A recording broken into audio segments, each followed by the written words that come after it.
Hello students, how are you? Today we are going to start a series of mathematical support to intermediate physics. Now from year to year, batch by batch, we are seeing that in every batch there remains a certain section of students who feel the physics to be a very difficult subject or always remain poor in the physics, and the only reason being they are not well versed with the mathematics which is required for the physics whatever they learn in 2 years. So we let us call it as chapter 0 or something like that. These things will be used in physics, and in your textbooks whenever you will find it will be written as applying binomial theorem from trigonometrical from calculus, applying differentiation, applying integration within proper limits, applying this and that, derivation will be there. Now a student may be having the problem regarding that mathematical derivation only. To avoid that kind of limitations, we will be introducing mathematical support whatever is required for intermediate physics, the mathematical background which must be there for intermediate physics. Now that we will limit it to as less as possible, and which is very important. Without that we cannot go. And those are these: quadratic equation, binomial theorem, trigonometry, in that simple angles into ratios, then calculus, differentiation and integration of various functions including logarithmic functions as well. Now these things will be the mathematical support for your 11th physics, and these are linear integral of a vector field, surface integral of a vector field, and complex analysis. These things you should be well versed, because these things will be repeatedly used in the 12th physics. Now what we'll do is, and the 12th physics doesn't mean that this is not there, okay? So this entire thing is a 12th physics, and at the same time we will be very brief, and as much as required we will be covering it. So this part will not be, is actually, as far as your NCERT syllabus is concerned, this is not a part of a physics at all. However, you think, you take it, you give it a so important that it's a part of your syllabus, and you may call it a chapter 0, and the heading is mathematical support for intermediate physics. Okay, these 4 are must for 11th physics, and all this together along with these 3 will be required for 12th physics. So today we will start with the quadratic equation. Let us say there is one equation: 2x square plus 3x minus 5 is equal to 0. Now this equations, you know, something is equal to something, that's one equation, right? Equations may be, see here, what is the, this equation is in which variable? X is the variable here, right? Now x power is a 2 here, here x power is 1, and here x power is 0. So what is the maximum power? That is 2. Okay, in one equation can be like this: 3x minus 5 is equal to 0. Simply this much can be one equation. Okay, but here what is the maximum power of x? It's 1. In this kind of equation, maximum power of x is 2. That equation in which the power of the variable, the maximum power of the variable is 2, is called a quadratic equation. Okay, now see, if the power of x is 1, that will be a straight line. Whenever we are taking a quadratic equation, it can be curves. Okay, curves, but in 2D. See, in general we can say the quadratic equation will be in the form of ax square plus bx plus c is equal to 0. The thing is, a is some constant. In this example, what you are saying is a is equal to 2, b is equal to 3, and c is equal to minus 5. Plus c we have taken, so c is equal to minus 5 in this. So whatever is there, if we can put it in the format ax square plus bx plus c, then the roots are, or also it is said, or the solutions of the equation are, see, what is the formula? Minus b plus or minus root under b square minus 4ac by 2a. Now see, what's the meaning of it? Now ax square plus bx plus c is equal to 0.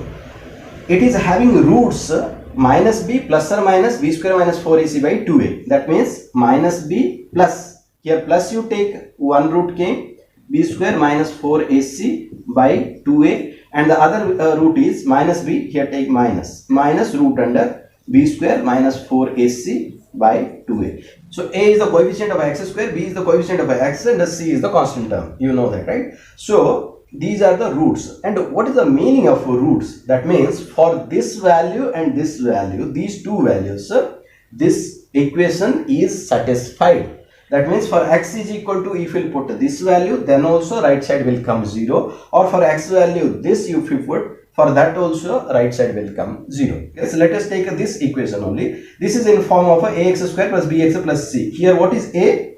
A is equal to 2. In this I am saying b is equal to 3 and c is equal to minus 5. Now applying this, see there are various ways of solving an equation, but here directly we'll get the answer. Now find out one root is a minus b plus or minus root under b square minus 4ac, minus minus plus, right? 40 by 2a, 4, right? So what are the roots? One is a plus sign will take, one is minus sign will take, right? So what are the roots? I am writing it here. Minus 3 plus root under 49, 7 by 4 is equal to how much? 1. And the other root is, let's make some drama. Other root is minus 3 minus 7 by 4, right? So minus b root under this 49 7 by 4, yes, right. So minus 10 by 4 is equal to minus 5 by 2. So two roots are, one root is 1, one root is minus 5 by 2. That means if you put 1 also, it will be satisfied, and if you put minus 5 by 2 also, this equation will be satisfied. You can check out that. Okay. Now the question is, okay, that's fine. It's to find out the root, we remembered something and we got it very nicely. But what is the physical significance of that? Well, the significance will be best understood by one example. Let's take this question, which asks, if velocity of a particle varies with the time small t, as per the equation v is equal to t square minus 2t minus 15, find the time when the particle comes momentarily to rest. Means what? When a particle comes to rest means what? Its velocity becomes 0 at that instant. So when this much will become 0, when v will become 0, at what times? That means indirectly it is asking, you calculate, you solve it and find out for what values of t v will become 0. So put it for the solution. You can write it t square minus 2t minus 15 is equal to 0. We have to solve this. We have to get for what time it will be, velocity will be 0. Now just the trick we discussed is, what is the answer? Therefore t is equal to minus b, b is 2, directly we can write minus of minus 2, so 2 plus 2 minus or minus 2, minus b plus or minus root under b square minus 4ac, c is a minus, so it will become plus 60 divided by 2a, a is 1, so 2, right? So this much is equal to how much? 60 plus 4 is 64, and root under 64 is 8, you know. So 2 plus or minus 8 divided by 2, this is equal to what? 1 plus or minus 4, 1 plus or minus 4. So implies that what? You take 1, 5 or 8 minus 3. So if t is equal to 5, then also v becomes 0. If t is equal to minus 3, then also v becomes 0. But from the physical significance, from the physical understanding, we know that time is equal to minus is having no meaning, right? So when time is equal to 5 seconds, then only velocity will become 0. That means velocity will become 0 means then the particle will come momentarily to rest. That means t is equal to 5 seconds is the answer. Clear to everybody? See, just to practice, some questions, more questions will be given in the assignment, and you can download the assignment from the description section of this video. Now let us discuss binomial theorem, the most general form of a binomial theorem. See, the binomial theorem can be expressed as 1 plus x to the power n is equal to 1 plus nx plus, see the pattern, n into n minus 1 by 2 factorial. 2 factorial means 2 into 1, the x square, plus n into n minus 1 into n minus 2 by 3 factorial. 3 factorial means 3 into 2 into 1, x cube, and so on. It goes. So on means what? Next will be n into n minus 1 into n minus 2 into n minus 3 by 4 factorial into x to the power 4, and so on. It goes. Where n is a constant having positive value, negative value, or integral value. It can be having fractions also, or even fractions. Okay. So now when this comes into use, when, let us say, if x is very much less than 1, then what will be x square? Don't you think that it is very less? See, one fraction 1 by 2 you take, and if x is equal to half, x square will be 1 by 4. This becomes much less. If x is equal to 1 by 10, then x square will become 1 by 100. That means very less. That means if already x is very less than 1, then x square will be very small and x cube will be extremely small. X fourth will be much more smaller than that. That means what? If x is less than 1, the terms containing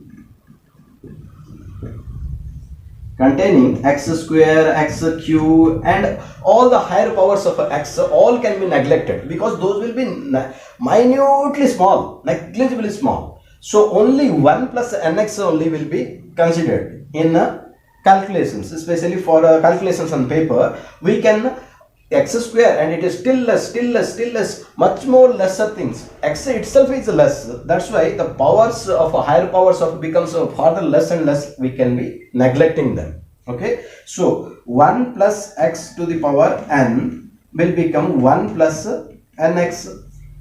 So this is the fundamental application of a binomial theorem. Then, however, we will extend this to some possibilities. Now, if, so from this only, this much understanding only, we can write, if it is 1 plus x to the power n will be 1 plus nx. 1 plus x to the power minus n will be 1 minus nx, right? 1 minus x to the power n will be also equal to 1 minus nx. This comes here 1, and what remain? 1 minus x to the power minus n. When minus n comes, minus will become plus. This will be 1 plus nx again. So these are the byproducts of the our fundamental understanding. Now again the question comes, what is the physical significance of this? Again, to understand the physical significance of this concept what we just learned, best way is, let's take another example. Now, physics question, let's take this, which asks, calculate the value of acceleration due to gravity at a height of 400 km from Earth's surface. What's given? The radius of Earth is given to be 64,000 kilometers. Now see, this is the Earth, and here what is g? That is 9.8 meter per second square or 10 meter per second square we take, but it's not asking that g. At a height of 400 kilometer, what is the acceleration due to gravity? Let us call that g prime. So g prime is equal to how much when the distance of this from the surface, Earth's surface it is saying, right? Height 4 km from Earth's surface, yes, is 400 kilometer. A little physics. See, if you have just entered into 11th, you have not studied this, I guess, but if you have studied it already, you will get very quickly. But anyway, I am just giving, let us say there is a body here, okay, and its weight is mg, and if it is, this body is having small m ray. Now the mass of the Earth is, let us say, capital M. Then what is the gravitational force of attraction between them? G m, capital M, small m by r square. And what is this r? Distance between the two bodies. Isn't that the radius of Earth? And with what force it is being pulled, that only is its weight. So these two must be same, right? small m got cancelled, implies that G is equal to G, capital G, that's a constant, universal gravitational constant, Gm by r square, right? This expression we know. For this point, which is 400 km above the Earth's surface, for there what is G? We are taking that to be G prime. That will be again Gm divided by what is the distance between the body, if the body is here, that and the center of Earth. It is capital R plus this much, let us say this is small h, right? Let us say this much, from here to here it is capital R, and from here to here it is capital R plus small h together. This much is the distance. So for r square you can write r plus h whole square. Clear? Now G dash or G prime is the acceleration due to gravity at a point 400 km high from the surface of Earth. Let's make some drama. Make it equation 1, make it equation 2. Now what is G by G dash? So to make space, you understood this nicely, right? I erase it just to make some space, and let me erase the question also. I hope you are having pen and paper and you have noted it already. So I am erasing from here.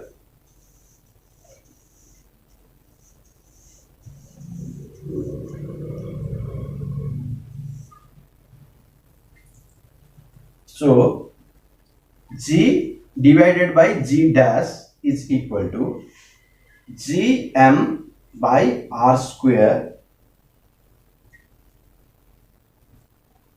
This by G dash, right? So Gm then r plus h whole square, right? Gm got cancelled. Implies that we are going to find out G dash, right? So G r plus h. See, this is how you can write r by r plus h whole square, or we can write G multiplied by r plus h by r to the power minus 2. R plus h was in the denominator, I brought it, so this 2 became minus 2. Fine. Now this much is equal to, from here I am writing G is equal to, G prime is equal to G multiplied by, see, r by r, 1 plus h by r, 1 plus h by r to the power minus 2. Now can you see the similarity? It is 1 plus something. H is a small height only, r is the radius of Earth, which is a huge one. So h by r is a very small quantity, and 1 plus a very small quantity, something x is there, to the power something is there. You are coming, this can be applied now, binomial theorem. So apply that. Therefore G dash is equal to G into 1, bring this 2 here, minus 2h by r. Got it? We got the formula. So this is equal to G multiplied by 1 minus 2h. 2 into height, what, 400 km, divided by radius of Earth, which was given in the question to be 6400 km. So 6400. So 2 zeros are gone with 2 zeros. This is 2 into 4 is 8, and 8 is 1 minus 1 by 8, that is 7 by 8 G. So G was the acceleration due to gravity on the surface of Earth, but at a height of 400 kilometers it will become 7 by 8 G. It is gradually reducing and it becomes 7 by 8 G. If you take whatever value of a G you are taking, if you are taking 9.8 meter per second square, multiplied by that. If you are taking 10 meter per second square, multiply by that. Anyway, the G at the height of 400 kilometer will become 7 by 8 G.